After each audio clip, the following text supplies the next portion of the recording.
Bonjour, bonsoir à tous, ici Nico de la chaîne Bushi Studio et aujourd'hui on se retrouve pour une nouvelle vidéo. Je tiens à m'excuser pour les qualités sonores de cette vidéo. Lorsque j'ai commencé le montage, je vivais encore chez mes parents. J'avais une pièce dédiée pour enregistrer ce genre de vidéo. Heureusement pour moi, mais peut-être malheureusement pour vous, j'ai déménagé. Vous pouvez me féliciter dans les commentaires, allez-y, hein. Ça a été méga relou. Mais pendant le montage, je me suis rendu compte qu'il y avait quelques petits passages à réenregistrer, mais je ne peux plus enregistrer dans la même pièce qu'avant. Et je suis obligé d'enregistrer dans mon nouveau chez moi qui n'a pas du tout la même acoustique. Ce qui veut dire que dans la vidéo, vous allez avoir quelques passages avec des différences de son. J'ai essayé d'arranger le problème au mieux, mais je ne peux pas faire de miracle. Je suis désolé si la vidéo ressemble un petit peu à la créature de Frankenstein avec plein de petits bouts collés, mais je ne pouvais pas faire autrement. Je m'excuse pour la qualité du son, je m'excuse d'avoir pris tout ce temps-là pour vous expliquer tout ça. J'espère que l'épisode va vous plaire. Vous pouvez liker, commenter, tout ça. Merci beaucoup, salut!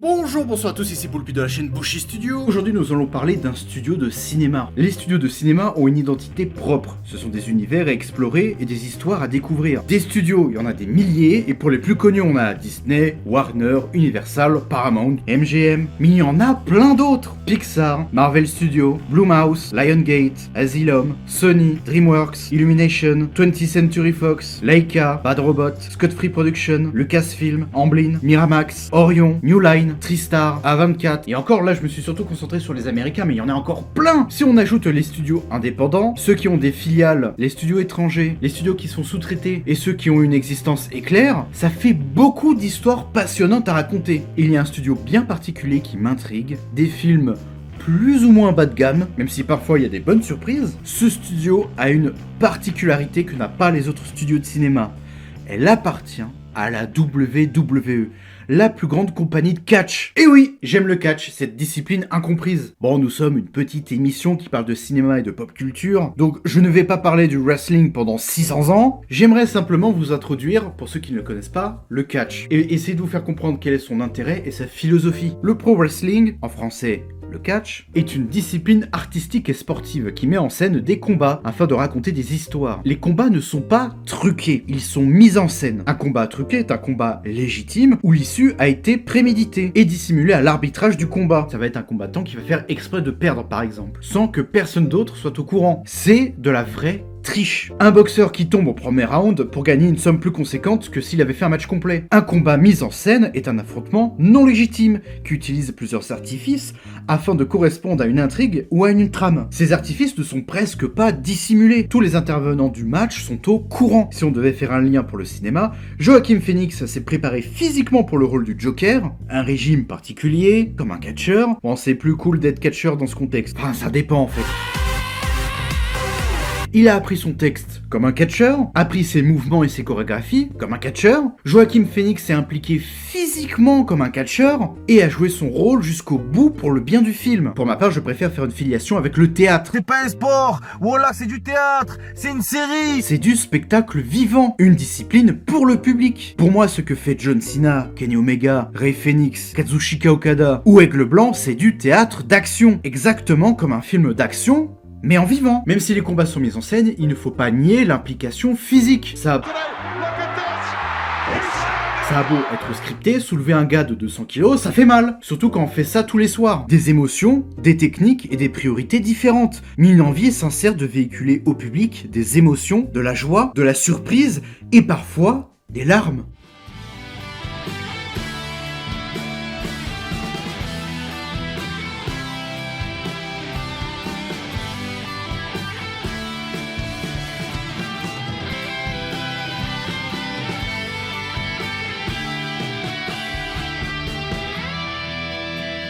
Il y a un mythe que j'aimerais détruire. Le fameux « Mais, tu sais que c'est pour de faux, ça fait pas mal !» Lol. L'Undertaker est un mort-vivant qui catch.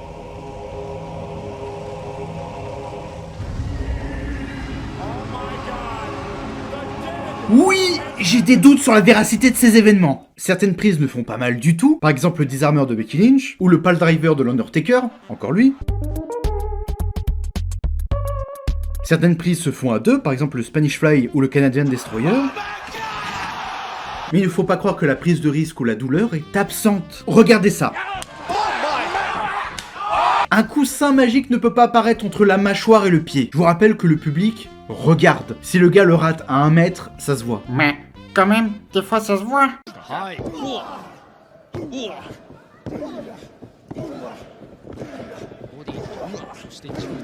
Le pire dans cette histoire, c'est que ce gars-là, c'est Katsushika Okada, considéré comme étant l'un des meilleurs catcheurs du monde, en termes de charisme, de technique, de prestations, et il doit se taper ce gars-là.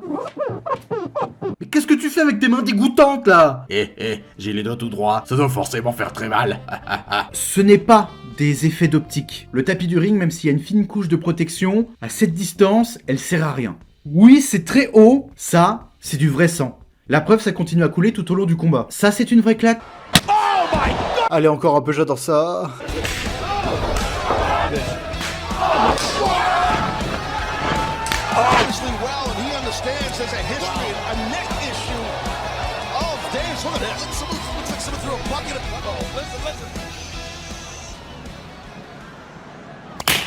Les chaises ne sont pas en chamallow. Attention les chaises! Il y a l'échec de caution! Ces chaises-là non plus ne sont pas en chamallow. C'est une vraie glissade. Oui! Et là, je vous le dis, dans le ring, il y a eu beaucoup d'handicapés et certains morts. Ne montez pas dans un ring si vous n'êtes pas habilité à le faire. Il y a une vraie implication physique. Ce n'est pas parce que je sais que je vais me prendre un coup de pied qui va faire moins mal. Coucou les dents de Colt Cabana! Le pro wrestling est une discipline qui se pratique en principe sans blessure, mais pas sans douleur. Comment ces catcheurs font-ils pour chuter, pour se frapper sans se faire mal? C'est une nouvelle idée reçue. Le catch ne se pratique pas sans avoir mal. Toute la subtilité réside dans le fait que le catch se pratique sans se blesser.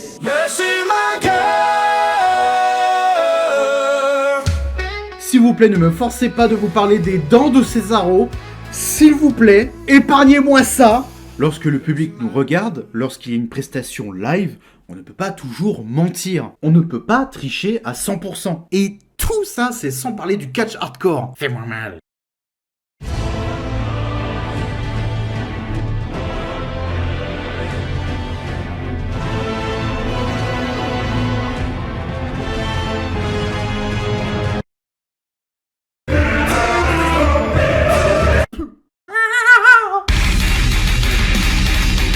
Parlons enfin du cœur du sujet, qu'est-ce que WWE Studio? Créé en 2002 sous le nom de WWE Films par Vince McMahon, le grand patron de la WWE. Alors pour ceux qui ne savent pas, WWE c'est la version abrégée de WWE. Donc soyez pas étonnés si j'alterne un petit peu entre les deux. Personnage à l'écran et patron impitoyable dans la vraie vie. Ce monsieur a énormément contribué au catch moderne, il a même quasiment façonné. C'est un personnage très étrange parce qu'il a apporté beaucoup de bonnes choses dans le milieu, mais il a apporté énormément de mauvaises choses dans le même temps. Et même en termes d'être humain, il a été comme un père pour énormément de personnes, mais l'un des pires sadiques, l'une des plus grosses ordures pour plein d'autres. Si vous ne connaissez rien à Vince McMahon et que vous voulez rentrer un petit peu dans la tête d'un psychopathe, je vous invite à regarder la série documentaire qui est sortie sur Netflix, qui est assez détaillée sur le sujet. Et si vous connaissez rien au catch, ne vous en faites pas, c'est quand même relativement accessible pour tout le monde. À sa création, WWE Films se contentait de coproduire des longs métrages de cinéma, souvent centrés autour des films d'action ou ayant un rapport de près ou de loin avec le catch. Assez vite, le studio va se mettre à se produire tout seul. En 2006, il s'agrandit et devient WWE Studio et produit des films, des téléfilms, des directs en DVD, Blu-ray ou VOD. En 2016, ils produisent le film The Call avec Ali Berry. Une grande première pour le studio qui nous présentait alors un film ambitieux qui avait comme objectif de gagner des récompenses et de passer en festival. Un drame et un thriller haletant qui se paye le luxe d'avoir une grande actrice dans son casting. Même si la tentative n'a pas amené à grand chose après, au moins ils ont essayé. Et d'ailleurs, elle ne s'est pas trop reposée sur sa communauté pour marcher. On note la présence de David Otunga, mais à part ça, la WWE n'a pas trop forcé les choses. Le catch m'a permis d'apprendre énormément de choses sur le storytelling. Comment faire comprendre des rapports de force entre deux catcheurs sans dire un mot. L'importance du temps, faire arriver les choses petit à petit, comment écrire des enjeux efficaces, à quel point un artiste peut s'investir dans son art, le poids des victoires et le poids des défaites, comment faire grandir un personnage malgré une défaite, comment frustrer son public efficacement, comment utiliser cette frustration, et comment raconter une histoire de manière différente. C'est drôle parce que tous ces enseignements, le WWE Studio en a rien à taper. Ça a beau être une filiale d'une compagnie de catch, généralement leurs films de combat sont éclaté. Fais envoyer les gaz.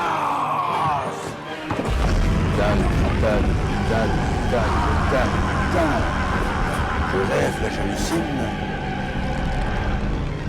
Pourquoi un studio de cinéma aurait besoin de la WWE? Engager un catcheur peut être un choix pertinent. Un catcheur entretient son physique, la plupart ont une carrure impressionnante. Par exemple dans la course aux jouets, ce Père Noël gigantesque, bah c'est le Big Show. Ouais, vas-y, Big Show. Certains de ces catcheurs sont populaires et doués dans la comédie.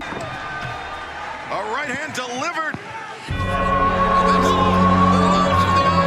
Boobies. You're a boy in a man's world, and I'm a man who loves to play with boys. What the? No, wait a minute. Shut up. Hold on, no. Alors pourquoi s'en priver? En exemple pertinent, nous avons aussi Kane dans See No Evil. Il y a aussi Bill Goldberg dans Santa Slay, ou Hans Wagel dans le rôle du Léprechaune. Il y a aussi de Great Khali dans Max la Menace. Pourquoi une compagnie de catch comme la WWE a-t-elle besoin d'un studio de production de cinéma? Pognon. 1. Un moyen pour limiter les pertes. Les grosses compagnies de catch et surtout la WWE fonctionnent par des shows hebdomadaires, des émissions télévisées et diffusées chaque semaine. Quand un catcheur devient une star, il devient aussi un argument pour regarder une émission chaque semaine. Il est difficile pour une compagnie d'abandonner sa poule aux œufs d'or pour le laisser tourner des films. Parce que là, c'est pas une absence de 2 semaines, c'est beaucoup plus long. Vince McMahon s'assure d'avoir du contrôle sur le projet en devenant producteur, et ainsi avoir un retour sur investissement conséquent. Je vous donne une star et du pognon, et en échange, je touche une part sur la recette du film. Du pognon. 2.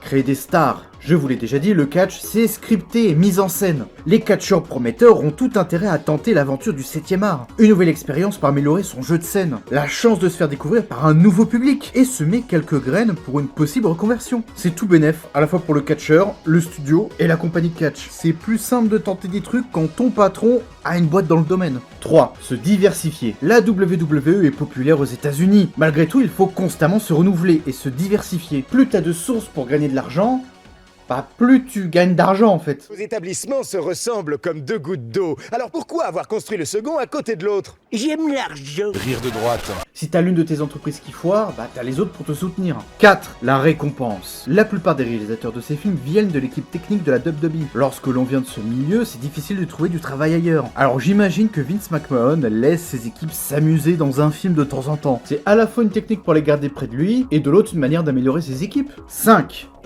Le cinéma, c'est trop bien. Si j'avais autant de thunes que Vince, moi aussi je ferais des films. Numéro 6, Disney. Oui, Vince McMahon s'est beaucoup comparé à Disney. Entreprise tentaculaire, je sais de quoi je parle, qui touche quasiment à tout. Vince McMahon a toujours essayé de se diversifier. Par exemple la XFL, sa compagnie de bodybuilding qui a jamais marché. Et c'est pas étonnant de le voir essayer de percer dans le cinéma. Même si aujourd'hui il peut plus trop percer nulle part quoi.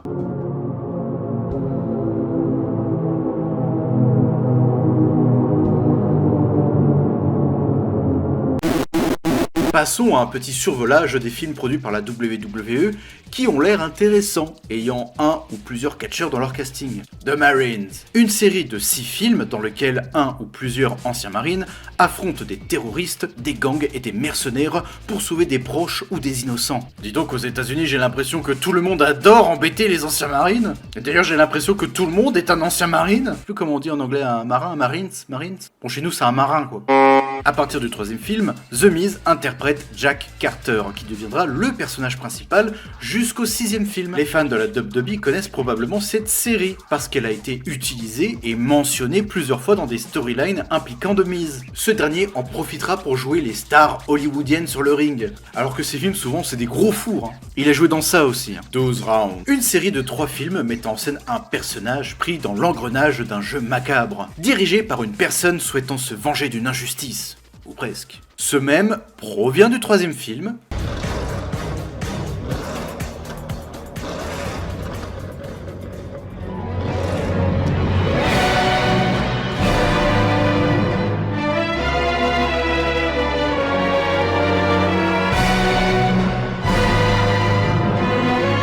The Condemned. The Condemned. Oh l'accent, j'en peux plus. Série de 2 films mettant en image un jeu ultra violent où des combattants doivent s'entretuer pour leur liberté. Certains diraient plagiat de Battle Royale, d'autres de Hunger Games, d'autres encore de Fortnite. Moi, je dis plagiat de la société. See No Evil, un diptyque mettant en scène Kane dans le rôle de Jacob Goodnight. C'est des slashers un peu fun, à ne pas confondre avec le film de 71 avec les bots les plus énigmatiques de l'histoire. Le chaperon. Une comédie d'action avec Triple H qui raconte la difficulté d'un ex-prisonnier de se réinsérer dans la société. Le film est moins politique que les sous-entendre son synopsis. Killing Hasselhoff, un film avec David Hasselhoff et Ken Jeong. C'est vraiment ça. Ah ouais, il y a Justin Bieber aussi. Armed Response. Ah ouais, l'accent j'ai abandonné. Armed Response. Un film horriblement chiant avec Seth Rollins et Wesley Snipes. Ils ont pas réussi à le sauver. Les Reines du Ring, un film français, Cocorico, un bon paquet de films avec The Rock avant qu'il devienne bon, super célèbre et super riche. Le Roi Scorpion, Bienvenue dans la jungle, Tolérance Zéro, Maxi Papa et pour finir, Fast and Furious 5. Pas le 1, pas le 2, pas le 3, pas le 4, pas le 6, ni tout ce qu'il y a après, que le 5. Il y a 2 films d'animation, Steve, Bête de combat, film que je n'ai pas encore vu mais je sais que dedans il y a Becky ma Becky donc j'ai hâte de le voir, et Les Rois de la Glisse 2. Pas le 1. Le 2, je pense qu'on en reparlera de ça. Des crossovers en veux-tu en voilà. Les Pierres à Feu et WWE, Catch Préhistorique, les Jetsons et les robots catcheurs de la WWE, Scooby-Doo et la folie du catch, et Scooby-Doo et WWE, la malédiction du pilote fantôme. Je ne sais pas pourquoi, personne ne veut dire la WWE. Il y a que les Jetsons qui les respectent un petit peu. Il y a aussi les sempiternels films de Noël, l'assistant du Père Noël, Christmas Bounty, la course aux jouets 2, oui, ce film existe. Une famille sur le ring, un bon petit film racontant la vie de Paige, une vraie catcheuse de la WWE, actuellement sous contrat avec l'AEW. Ça parle de ses débuts, de son arrivée dans la WWE et comment elle a initié la révolution féminine dans le catch américain. Il y a d'autres films qui sont intéressants qui ont une bonne réputation, comme par exemple The Call ou The Mirror. Je vous promets pas de faire un épisode sur chacun de ces films, mais vous voyez bien qu'il y a de quoi faire. Parce que oui, j'ai prévu de parler de quelques-uns de ces films. Et si vous ne voulez rien rater, vous savez quoi faire. Abonnez-vous, likez et commentez. Citez-moi quel film vous intéresse le plus. Dites-moi quel est votre catcheur préféré. Dites-moi quelle est votre compagnie préférée. Ça m'intéresse vraiment. Ah ouais? Quant à moi, je vous laisse et je vous dis à la prochaine.